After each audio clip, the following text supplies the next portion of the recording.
Assalamualaikum warahmatullahi wabarakatuh. Kali ini akan dibacakan 8 kisah karomah Kiai Haji Hasyim Asy'ari. Kisah ini diambil dari berbagai sumber yang disatukan ke dalam satu video dengan judul 8 kisah karomah Kiai Haji Hasyim Asy'ari. Berikut kisahnya.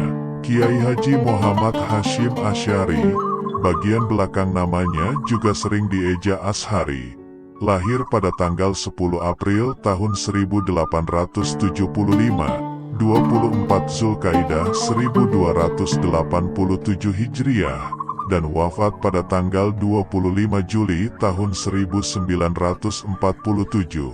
Dimakamkan di Tebuireng, Jombang. Beliau adalah pendiri NU, organisasi massa Islam yang terbesar di Indonesia. Mbah Hasyim adalah putra ketiga dari 11 bersaudara. Ayahnya bernama Kiai Asy'ari, pemimpin pesantren keras yang berada di sebelah selatan Jombang. Ibunya bernama Halimah. Dari garis ibu, Mbah Hasyim merupakan keturunan ke-8 dari Jaka Tingkir, Sultan Pajang. Namun keluarga Mbah Hasyim adalah keluarga Kiai. Kakeknya, Kiai Usman, memimpin pesantren Enggedang, sebelah utara Jombang. Sedangkan ayahnya sendiri, Kiai Asy'ari, memimpin pesantren sebelah selatan Jombang. Dua kiai inilah yang menanamkan nilai dan dasar-dasar Islam secara kokoh kepada Mbah Hasyim. Di Indonesia, semua orang tentunya kenal dengan tokoh ini, terutama kalangan Nahdliyin, sebagai ulama yang mumpuni secara keilmuan sekaligus tokoh pendiri Nahdlatul Ulama. Beliau sangat piawai dalam mengajar ilmu agama, terutama dalam bidang hadis. Terbukti, saat Kiai Hasyim sedang mengaji kitab Sahih Bukhari, ibarat membaca buku bacaannya sendiri. Ini menunjukkan penguasaan dalam bidang ilmu hadis sangat mendalam. Berikut akan dibacakan 8 kisah karomah Kiai Haji Hasyim Asy'ari. Pertama, suatu kisah karomahnya terjadi usai waktu zuhur. Pada waktu Kiai Hasyim mengajar kitab di hadapan para santri dalam jumlah yang banyak. Di tengah pengajian, beliau melemparkan tongkatnya ke depan dan mengenai seorang muridnya. Beliau bersikap apatis, acuh tak acuh, dan tidak mau menghiraukan tongkatnya yang mengenai muridnya. Santri yang kesakitan itu berusaha menahan diri untuk tetap dalam posisi demi menjaga moralitas terhadap sang guru. Sejenak murid tersebut teringat bahwa dirinya belum sholat zuhur, sedangkan waktu zuhur akan berakhir. Kejadian seperti ini tidak hanya satu kali, tapi berulang-ulang sebagai peringatan terhadap santrinya yang meninggalkan perintah agama dan berbuat kesalahan. Kedua, karomah beliau yang lain adalah kejadian peperangan melawan penjajah Nusantara. Pada saat terjadi perang kemerdekaan, semua orang yang akan pergi perang untuk mengusir penjajah, mereka semua dikumpulkan oleh Mbah Hasyim di pondok pesantren Tebuireng, pesantren asuhan beliau. Mereka diberi minum air sambil membaca, "Ya Allah ya Hafiz, Ya Allah ya Muhid, Fangsurna alal kaumil kafirin." Bagi orang-orang yang beliau kumpulkan tersebut, Mbah Hasyim memberi beberapa pantangan yang tidak boleh mereka langgar. Siapa saja yang melanggar pantangan tersebut, mereka pasti terkena tembakan musuh. Para pejuang yang dikaruniai umur panjang oleh Allah selalu menceritakan kisah ini, termasuk salah seorang dari mereka yang bernama Pasin. Ketiga, selain itu Allah Subhanahu wa Ta'ala memberi kemampuan kepada Mbah Hasyim untuk mengetahui apa yang sedang terjadi di tempat lain, meskipun tempat itu jauh. Hal ini sama dengan kemampuan yang diberikan Allah kepada salah seorang sahabat Nabi, yaitu Umar. Beliau dapat mengetahui apa yang sedang terjadi dengan pasukannya dan memberi perintah kepada pasukannya tersebut dari atas mimbar. Ketika Mbah Hasyim Asy'ari sedang memberi pengajian kepada para santrinya di pondok, pada saat yang sama, beliau dapat mengetahui pasukan pejuang yang beliau didik sedang berperang melawan musuh di daerah Pare, sebuah daerah yang jauhnya kira-kira 30 km dari pondok. Mbah Hasyim di samping mampu melihat perang yang sedang berlangsung di daerah Pare tersebut, beliau juga memberi perintah kepada pasukan pejuang yang sedang berperang itu. Penjajah tidak pernah berhasil menghancurkan pondok pesantren Tebu Ireng. Pesantren beliau berkali-kali dibom oleh pasukan penjajah, tapi bom itu tidak pernah meledak. Bahkan jika tentara Jepang mendatangi pondok pesantren Tebu Ireng, kendaraan yang dipakai oleh tentara Jepang tersebut tidak bisa jalan. Pada akhirnya tentara Jepang yang kewalahan itu menahan Kiai Haji Hasyim Asy'ari.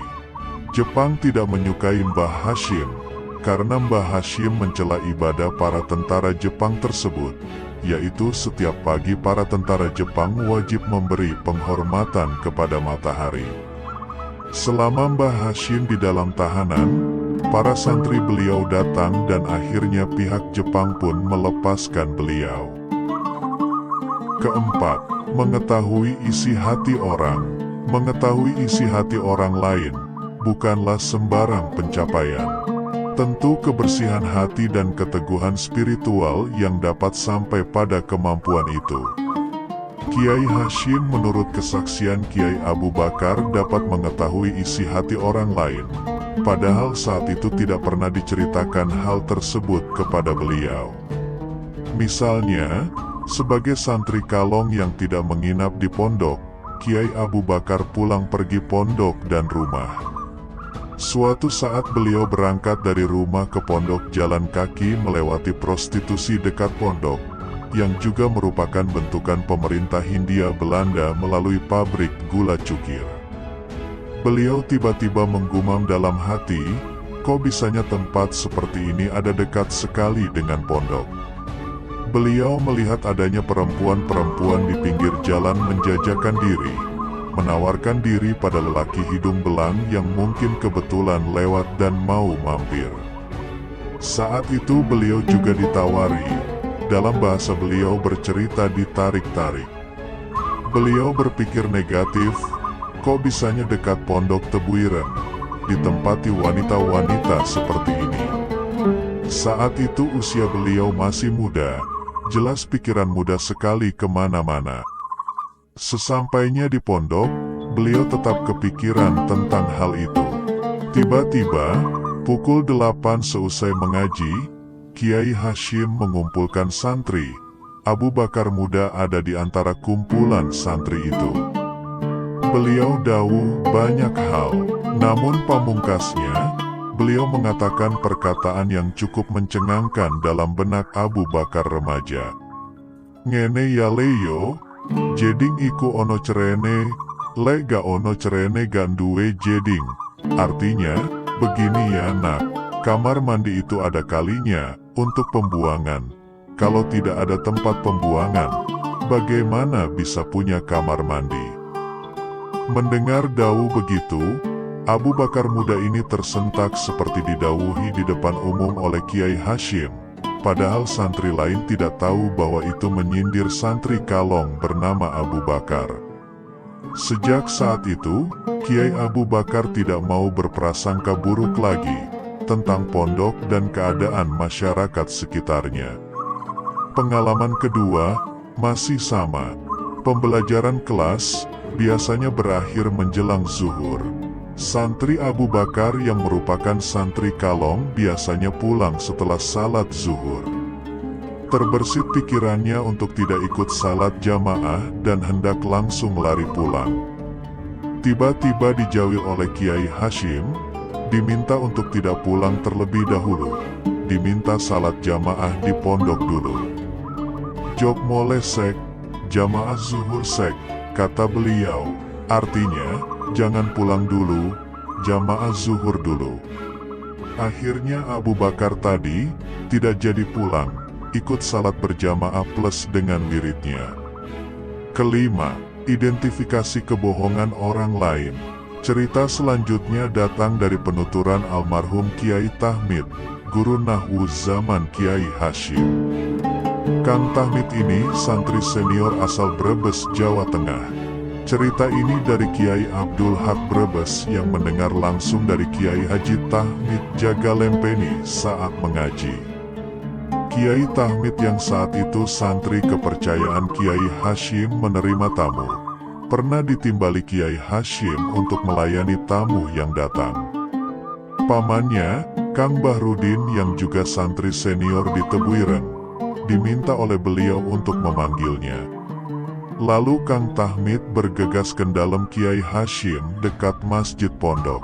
Kang Bahrudin mengingatkan agar Kang Tahmid salat dulu. Namun, Kiai Tahmid malah menundanya, nanti saja katanya.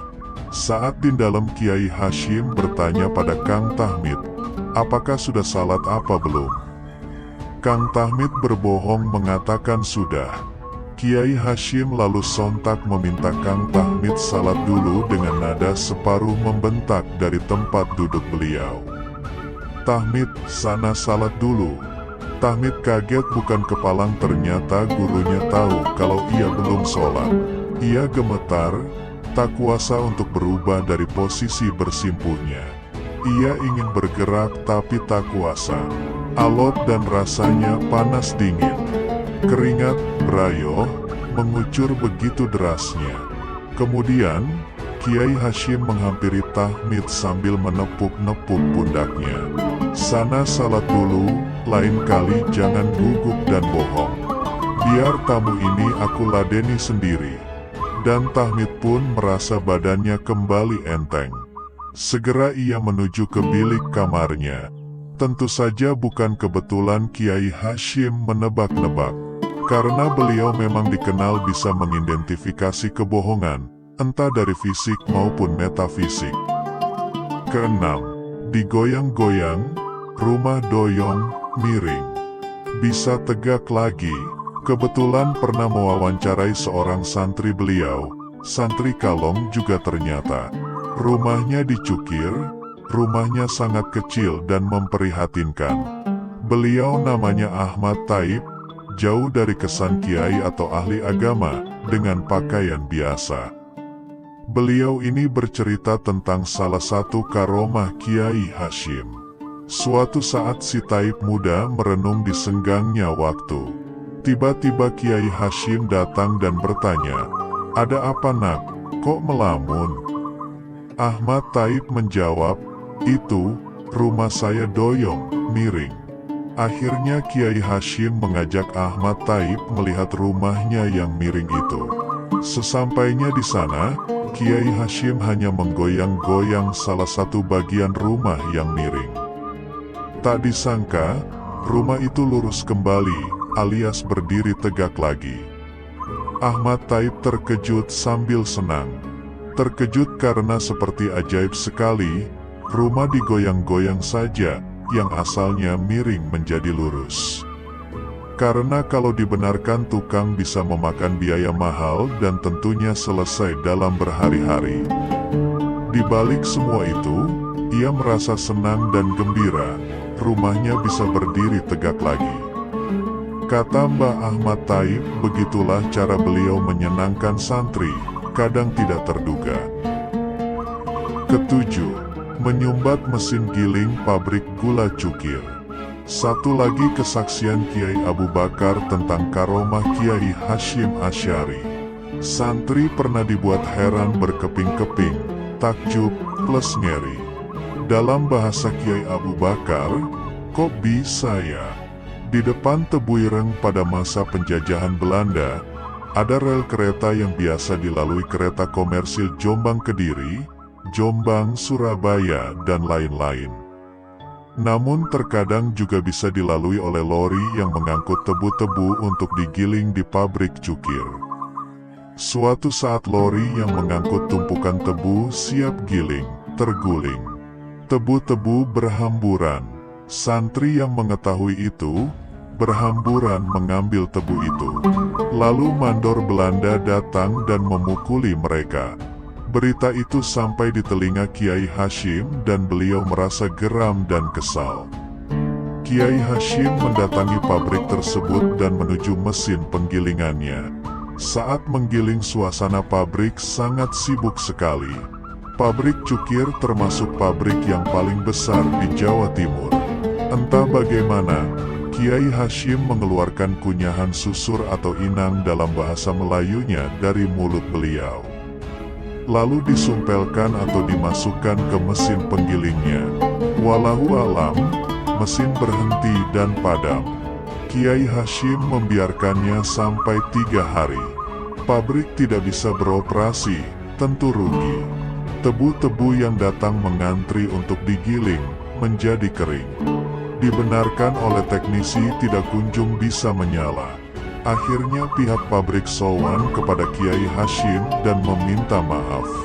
Sejak saat itu, Belanda membiarkan santri mengambil tebu gratis dan dibiarkan saja.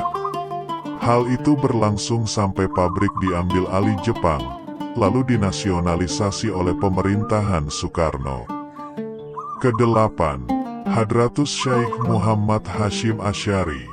Ketika Hasyim Asy'ari muda berangkat nyantri ke pesantren yang diasuh Kiai Haji Muhammad Khalil bin Abdul Latif Bangkalan, Madura. Hasyim Asy'ari muda langsung diuji oleh sang guru. Hasyim Asy'ari muda disuruh naik ke atas pohon bambu, sementara Kiai Khalil terus mengawasi dari bawah sembari memberi isyarat agar terus naik sampai ke pucuk pohon bambu tersebut. Kiai Hashim terus naik sesuai perintah gurunya itu.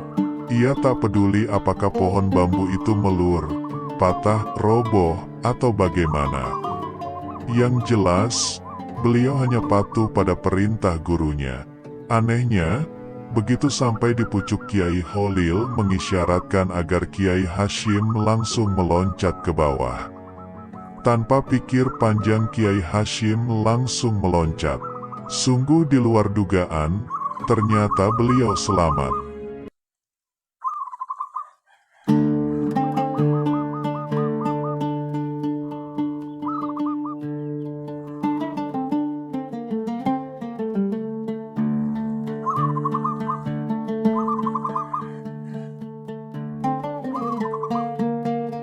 Kiai Haji Abdul Wahab Hasbullah lahir di Jombang pada tanggal 31 Maret tahun 1888. Dia merupakan anak dari pasangan Kiai Haji Hasbullah Said, pengasuh pondok pesantren Tambak Beras, Jombang, Jawa Timur, dengan Nyai Latifah. Kiai Haji Abdul Wahab Hasbullah berasal dari keturunan Raja Brawijaya keempat dan bertemu dengan silsilah Kiai Haji Hasyim Asy'ari pada Kiai Abdus Salam, Kiai Soicah bin Abdul Jabar bin Ahmad bin Pangeran Sumbu bin Pangeran Benowo bin Jaka Tingkir, Mas Karebet bin Lembu Peteng bin Brawijaya V, Raja Majapahit ke-7. Sejak kanak-kanak, Kiai Wahab dikenal kawan-kawan sebagai pemimpin dalam segala permainan. Beliau dididik ayahnya sendiri bagaimana cara hidup seorang santri. Dia diajak salat berjamaah dan sesekali dibangunkan malam hari untuk salat tahajud. Kemudian, Kiai Haji Hasbullah membimbingnya untuk menghafal juz amma dan membaca Al-Quran dengan tartil dan fasih. Lalu, dia dididik mengenal kitab-kitab kuning, dari kitab yang paling kecil dan isinya diperlukan untuk amalia sehari-hari. Kemauan keras untuk menimba ilmu sebanyak-banyaknya tampak sejak masa kecil. Dia tekun dan sangat cerdas memahami berbagai ilmu yang dipelajarinya. Hingga berusia 13 tahun, Kiai Wahab diasuh langsung oleh ayahnya. Setelah bekal ilmunya dianggap cukup, Kiai Wahab merantau untuk menuntut ilmu. Dia pergi ke satu pesantren, lalu ke pesantren lainnya, termasuk ke pesantren Bangkalan, Madura, asuhan Syekh Khalil. Dia juga sempat nyantri di pesantren Mojosari, Nganjuk, dan Tebuireng. Kiai Haji Abdul Wahab Hasbullah adalah seorang ulama yang berpandangan modern. Dakwahnya dimulai dengan mendirikan media massa atau surat kabar, yaitu Harian Umum, Suara Nahdlatul Ulama atau Suara NU dan Berita Nahdlatul Ulama. Bersama dengan Kiai Haji Hasyim Asy'ari menghimpun tokoh pesantren dan keduanya mendirikan Nahdlatul Ulama, Kebangkitan Ulama, pada tahun 1926. Kiai Wahab juga berperan membentuk Majelis Syuro Muslimin Indonesia, Masyumi. Pada masa perjuangan mempertahankan kemerdekaan, Kiai Wahab bersama Kiai Haji Hasyim Asy'ari dari Jombang dan Kiai Abbas dari Cirebon merumuskan resolusi jihad sebagai dukungan terhadap perjuangan kemerdekaan. Sesudah Kiai Haji Hasyim Asy'ari meninggal dunia, Kiai Wahab menjadi Rais Am NU. Dia meningkatkan dukungan NU kepada pemerintah Indonesia dalam memenangi perang melawan pemerintah Belanda. Kiai Haji Abdul Wahab Hasbullah wafat di Jombang pada usia 83 tahun atau tepatnya pada tanggal 29 Desember tahun 1971. 43 tahun kemudian, tepatnya pada tanggal 7 November tahun 2014, Kiai Wahab bersama dengan Jamin Ginting, Sukarni Kartodiwirjo, dan HR Muhammad Mangundiprojo diangkat sebagai pahlawan nasional Indonesia oleh Presiden Joko Widodo. Berikut akan dibacakan beberapa kisah karomah beliau. Kisah pertama dikutip dari cirebontimes.com sebagai berikut. Kisah karomah Kiai Haji Abdul Wahab Hasbullah ini berawal sekitar tahun 1970-an. Saat itu sedang dilakukan pemugaran bangunan Wisma Ka'bah dan sebagian pondok pesantren Al-Latifiyah Bahrul Ulum Jombang. Tanpa disangka, akibat pemugaran bangunan tersebut banyak jin yang tidak merasa nyaman. Akibatnya, para santri konon ada yang kerasukan jin. Melihat kondisi demikian, akhirnya Kiai Haji Abdul Wahab Hasbullah turun tangan. Seluruh jin yang merasuki para santri tersebut konon kemudian dikumpulkan dan diikat menjadi satu. Tentu melakukan hal karomah tersebut harus dengan cara spiritual tertentu. Selanjutnya, Kiai Haji Abdul Wahab Hasbullah memanggil keponakannya Kiai Haji Soleh Abdul Hamid. Soleh, tolong pindahkan jin-jin ini ke bendungan di timur Sungai Pondok, perintah Kiai Haji Abdul Wahab Hasbullah. Baik Paman Haji, jawab Kiai Soleh. Selanjutnya Kiai Soleh berusaha mengangkat para jin tersebut dengan posisi kedua tangan di depan. Namun, Kiai Soleh ternyata tidak kuat mengangkat para jin tersebut dan berseru kepada Kiai Haji Abdul Wahab Hasbullah. Paman Haji, berat, saya tidak kuat mengangkatnya, kata Kiai Soleh.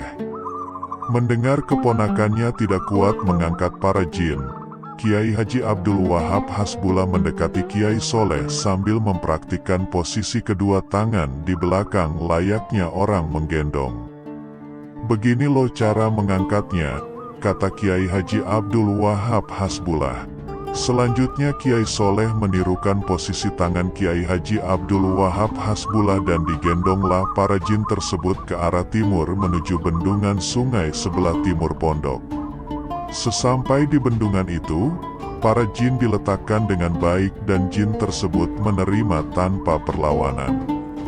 Itulah kisah kesaktian karomah Kiai Haji Abdul Wahab Hasbullah yang mengajarkan Kiai Soleh cara menggendong jin. Kisah kedua dikutip dari portal majalengka.pikiranrakyat.com sebagai berikut.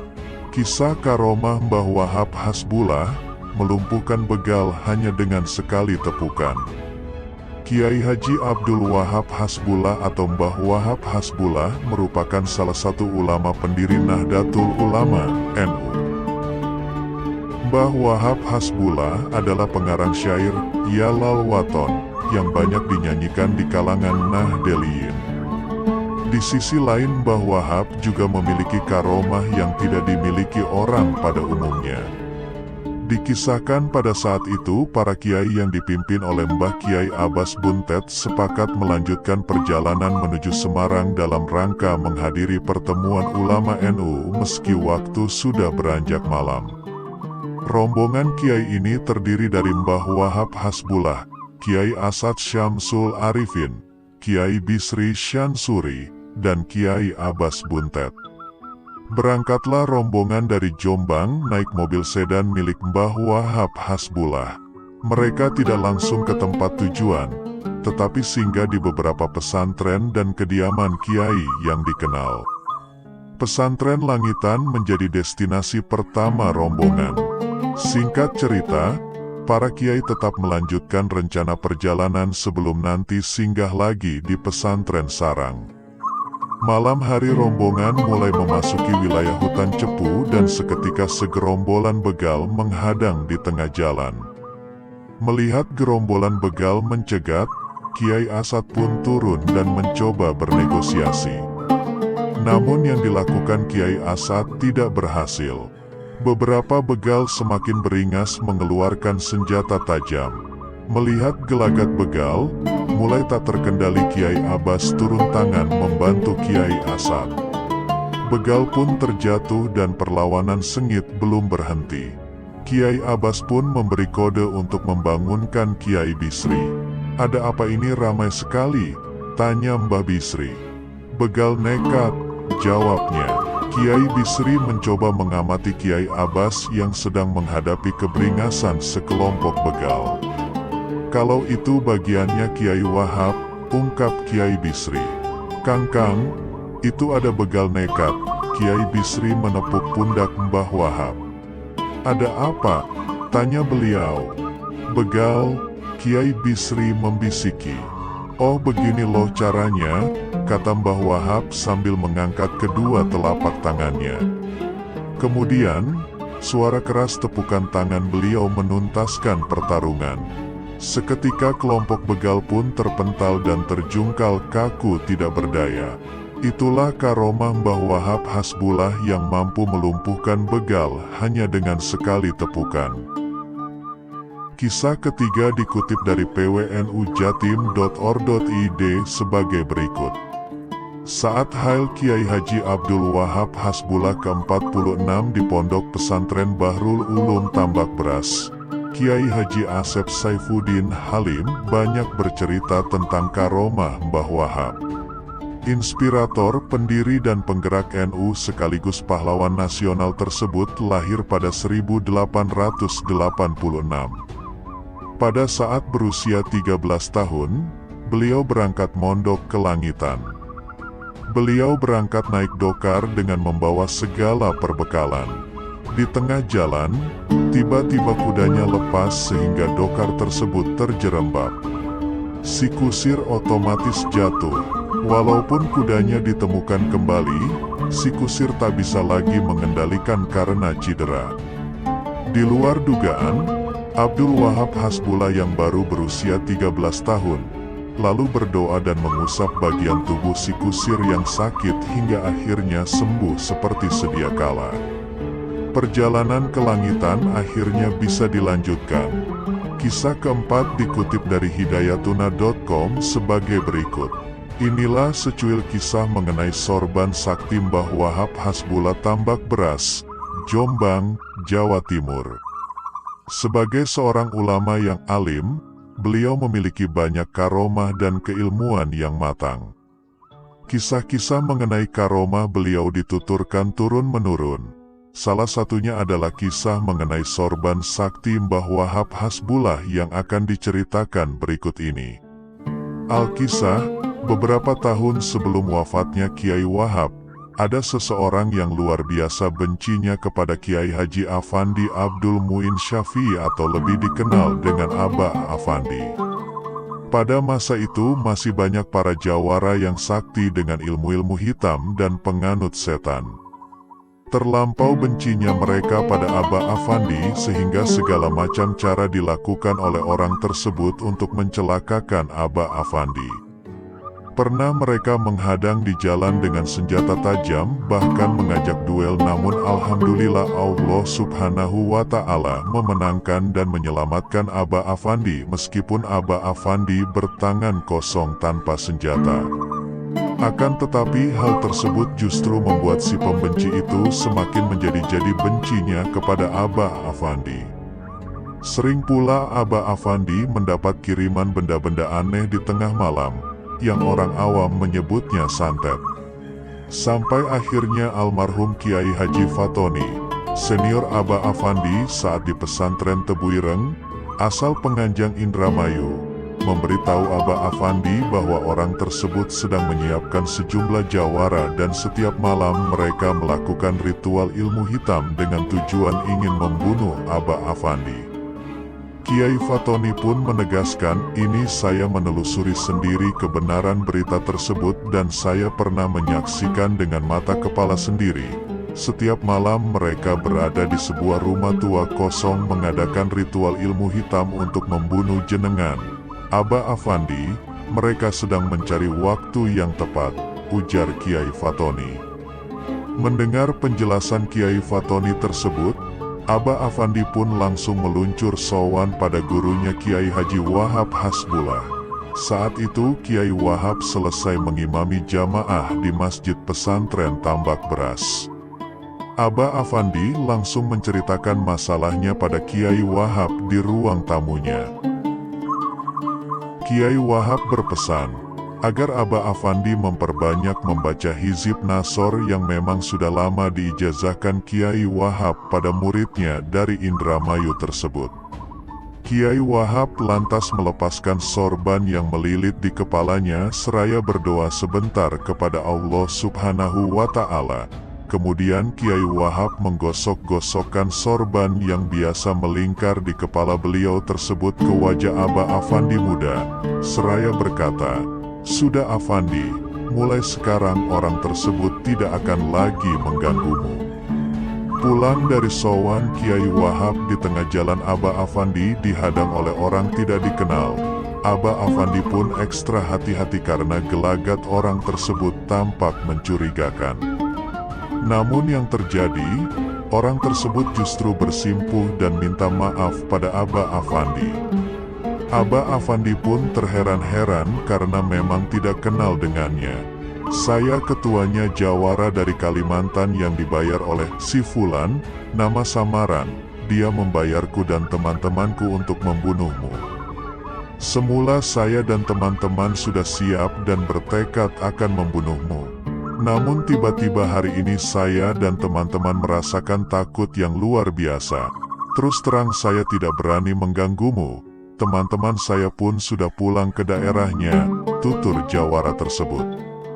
"Dan saya ini juga disuruh mewakili orang yang membencimu untuk meminta maaf," tambah sang jawara tersebut. Menyaksikan hal itu, Aba Afandi pun berkata, "Iya sudah saya maafkan, bilang pada yang menyuruhmu jangan mengganggu saya lagi." Aba Afandi pun meninggalkan orang itu sambil bersyukur pada Allah Subhanahu wa Ta'ala seraya bergumam, "Alhamdulillah doa Kiai Wahab memang mustajab, langsung dikabulkan oleh Allah Subhanahu wa Ta'ala." Demikian secuil kisah mengenai sorban sakti Kiai Wahab Hasbullah. Kisah kelima dikutip dari santripos.com. Sebelum Muktamar NU ke-25 di Surabaya pada tahun 1971, telah muncul kabar bahwa Kiai Haji Wahab Hasbullah atau yang biasa dipanggil Mbah Wahab telah wafat. Kabar wafatnya Mbah Wahab ini tentu membuat semua putra-putri dan keluarga beliau terkejut. Tidak terkecuali para santri Mbah Wahab. Mereka pun sedih mendengar kabar tersebut. Tak lama kemudian, keluarga Mbah Wahab maupun para santri menyiapkan segala sesuatunya dalam rangka memberikan penghormatan terakhir kepada Mbah Wahab. Para santri menyiapkan terop dan kursi untuk para pentakziah. Demikian juga dengan sejumlah peralatan dan perlengkapan yang lain di rumah duka tersebut. Di tengah-tengah persiapan itu, tiba-tiba Mbah Wahab terbangun. Sontak kejadian tersebut semakin membuat kaget para santri, keluarga dan para pentakziah yang hadir di tempat tersebut. Sik gak sido, aku jalok ditunda nang Gusti Allah, ngenteni sakmerin muktamar NU, sebentar-sebentar nggak jadi, saya minta ditunda kepada Allah Subhanahu wa Ta'ala, nunggu setelah muktamar, kata Munjidah menirukan perkataan Mbah Wahab saat bangun dari pembaringan itu. Peristiwa tak lazim ini tentu membuat para santri, keluarga dan para pentakziah terheran-heran bercampur gembira karena Mbah Wahab masih hidup. Dan ternyata benar, beberapa bulan kemudian akhirnya Muktamar NU ke-25 di Surabaya digelar. Saat itu, Kiai Haji Wahab Hasbuloh didaulat menjadi Rois Am PBNU menggantikan Rois Akbar Kiai Haji Hashim Asy'ari. Saat itu, Mbah Wahab memberikan sambutan di depan para peserta muktamar. Namun, ketika prosesi muktamar belum selesai, Mbah Wahab minta izin untuk pamit pulang karena kondisi kesehatan yang menurun. Berselang beberapa hari setelah Muktamar NU ke-25 di Surabaya, kondisi kesehatannya semakin menurun. Mungkin ini termasuk salah satu yang dinamakan karomah. Ketika itu, sepertinya Mbah Wahab benar-benar telah tahu jika akan meninggal dunia, hingga akhirnya dipanggillah putra-putrinya untuk pamit. Wes saiki wayahe aku dipundhut. Sudah, sekarang waktunya saya dipanggil oleh Allah, katanya kala itu seperti ditirukan Bunyai Munjidah Wahab. Kemudian, Mbah Wahab mengucap kalimat thayyibah la ilaha illallah, lalu beliau pun menghembuskan nafas terakhir. Kisah ke-6 dikutip dari Tebu Ireng, Ko sebagai berikut. Kiai Haji Wahab Hasbulah merupakan salah satu tokoh Nahdlatul Ulama, NU, yang mempunyai keahlian relatif lengkap. Ulama, politisi, pendekar dan menguasai banyak ilmu kesaktian. Seperti ilmu penataan atau peluru ilmu musuh, guntur saketi dan ilmu-ilmu linuwih lainnya. Selain itu, Kiai Haji Wahab Hasbulah juga menguasai banyak hizib yang biasa diamalkan sehari-hari. Menurut buku Tambak Beras, Menelisik Sejarah Memetik Uswah, yang merujuk cerita pengasuh pondok pesantren Al-Hamidiyah Bahrul Ulum Tambak Beras Kiai Haji Irfan Soleh, salah satu kehebatan Kiai Haji Wahab Hasbulah yaitu ketika adu kesaktian dengan Presiden pertama RI Soekarno, Bung Karno. Sebagaimana diketahui, Kiai Haji Wahab Hasbulah punya kedekatan yang luar biasa dengan Bung Karno. Bisa dibilang lebih akrab jika dibandingkan dengan Presiden Soeharto. Kedekatan Kiai Haji Wahab Hasbulah dan Bung Karno terekam dalam beberapa peristiwa. Kedua tokoh ini besar bersamaan sejak sebelum Indonesia merdeka hingga pekikan kemerdekaan bebas disuarakan di Indonesia. Saking dekatnya, keduanya sering saling terlibat diskusi dan kadang juga saling menunjukkan sisi usilnya. Seperti peristiwa uji kesaktian yang dilakukan Bung Karno ke santri kesayangannya Kiai Haji Muhammad Hashim Asy'ari itu. Saat itu akan dilaksanakan rapat memutuskan sebuah permasalahan negara. Semua tokoh yang diundang sudah berkumpul dalam suatu ruangan, tinggal menunggu Bung Karno. Tak berselang lama kemudian sang proklamator itu datang dan tiba-tiba menghampiri Kiai Haji Wahab Hasbulah yang lagi duduk dengan sambil menepuk bahu Kiai Haji Wahab Hasbulah. Bung Karno yang terkenal dengan harismanya yang luar biasa itu menepuk bahu Kiai Haji Wahab Hasbulah. Ketika itu Bung Karno menepuk sambil berkata, "Ikut pendapatku." Maksudnya Bung Karno saat itu, agar Kiai Haji Wahab Hasbulah berada di pihaknya saat rapat nanti dan tidak menyangkal pendapatnya. Ajaib, setelah mendapat tepukan bahu dari Bung Karno, mendadak tubuh Kiai Haji Wahab Hasbulah terkunci layaknya patung dan tidak bisa digerakkan. Bahkan mulutnya tak sanggup lagi berucap sepatah kata pun. Peristiwa aneh ini dialami Kiai Haji Wahab Hasbullah sekitar 10 menit. Selama itu pula Kiai Haji Wahab tak ubahnya patung di ruang rapat. Meskipun diam mematung, kesadaran Kiai Haji Wahab Hasbullah tidak hilang.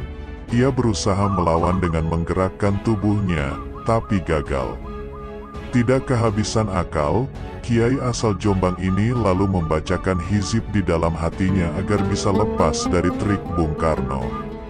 Selama Kiai Haji Wahab Hasbullah terdiam mematung, Soekarno pura-pura tidak memperhatikan dan keliling menyalami para tamu satu persatu dengan penuh senyum. Usaha Kiai Wahab tidak sia-sia. Setelah melafalkan beberapa hizib, akhirnya Kiai Haji Wahab bisa lolos dari sikap kaku bak patung.